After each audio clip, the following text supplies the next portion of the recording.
रावलपिंडी की इंसदाद दहशतगर्दी अदालत की बाहर फायरिंग से एक शख्स जाँ बहक और एक जख्मी हो गया। पुलिस ने एक मुलजिम को हिरासत में ले लिया है। मजीद जानते हैं डॉन न्यूज के नुमाइंदे ताहिर नसीर से। ताहिर, पुलिस का क्या कहना है वाकये से मुतालिक?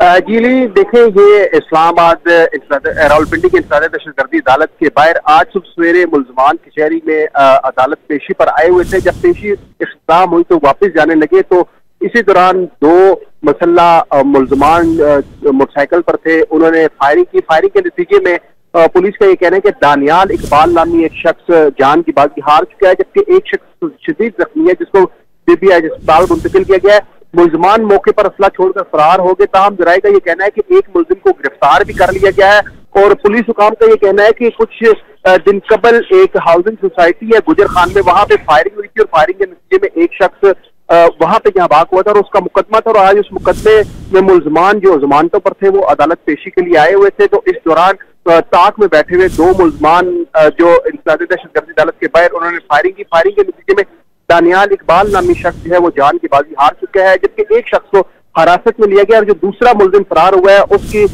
छापो मारने का सिलसिला भी शुरू कर दिया। और पुलिस का कहना यह है कि बहुत जल्द जो दूसरा मुलजिम है उसको भी गिरफ्तार कर लिया जाएगा। बहुत शुक्रिया ताहिर।